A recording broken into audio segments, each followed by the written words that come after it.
A. Definisi korupsi. Korupsi adalah sesuatu yang busuk, jahat, dan merusak. Berdasarkan kenyataan tersebut, perbuatan korupsi yang menyangkut sesuatu yang bersifat moral dan keadaan yang busuk menyangkut jabatan, instansi, atau peraturan pemerintahan, penyalahgunaan kekuasaan dan jabatan karena pemberian, menyangkut faktor ekonomi dan politik dan penetapan keluarga atau golongan ke dalam kedinasan di bawah kekuasaan jabatan. Selanjutnya, untuk beberapa pengertian lain, menurut Muhammad Ali 1998, korupsi artinya busuk, suka menerima uang, suap, sogokan, memakai kekuasaan sendiri, dan sebagainya. 2. Korupsi artinya perbuatan busuk seperti penggelapan uang, penerimaan sogok, dan sebagainya. Dan koruptor artinya orang yang melakukan korupsi. Bentuk-bentuk korupsi ada 7, yaitu 1. Kerugian uang negara, tujuan menguntungkan diri sendiri atau orang lain, atau korupsi menyalahgunakan kewarganegaraan, kesempatan atau sarana yang ada. 2. Suap menyuap, memberi atau menjanjikan sesuatu kepada pegawai negeri atau menyelenggaragunakan negara dengan maksud supaya berbuat sesuatu atau tidak berbuat sesuatu dalam jabatannya.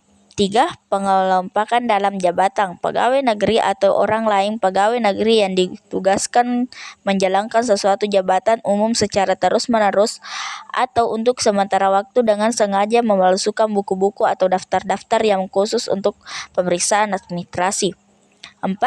Pemasaran. Pegawai negeri atau penyelenggara gunakan negara dengan maksud menguntungkan diri sendiri atau orang lain secara melawan hukum atau menyalahgunakan kekuasaannya, memaksa seseorang memberi sesuatu, membayar atau menerima pembayaran dengan potongan atau untuk mengerjakan sesuatu bagi dirinya sendiri. 5. Perbuatan curang. Ahli bangunan sengaja mengurangi takaran bahan bangunan yang digunakan. 6. Benturan kepentingan dalam pengadaan pengangkatan pegawai berdasarkan hubungan dekat. 7. Gratifikasi pemberian hadiah dilakukan dengan tujuan pamrih. Pemberian jenis ini yang telah membudayakan di anggaran birokrat maupun pengusaha karena adanya interaksi kepentingan. C. Sejarah korupsi, yaitu pra-kemerdekaan. A. Masa pemerintahan kerajaan, budaya atau tradisi korupsi yang tidak henti karena didorong oleh motif kekuasaan, kekayaan, dan wanita. B. Masa kolonial Belanda. Kebiasaan mengambil upeti dari rakyat kecil yang dilakukan oleh Belanda ketika menguasai Nusantara 1800 sampai 1042 Junius zaman Inggris 1811 sampai 1816.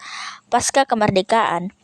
A. Orde Lama. Lembaga ini dikemudiakan hari dikenal dengan istilah Operasi Budi. Sasarannya adalah perusahaan-perusahaan negara serta lembaga-lembaga negara lain yang dianggap rawan. B. Orde Baru. Perusahaan-perusahaan negara seperti Bunglon, Pertanian, Departemen Kehutanan banyak disirot masyarakat karena dianggap sebagai sarang korupsi. C. Reformasi. Pada era reformasi, hampir seluruh elemen penyelenggaraan negara sudah terjangkit virus korupsi yang sangat ganas. Baik, sekian. Wassalamualaikum warahmatullahi wabarakatuh.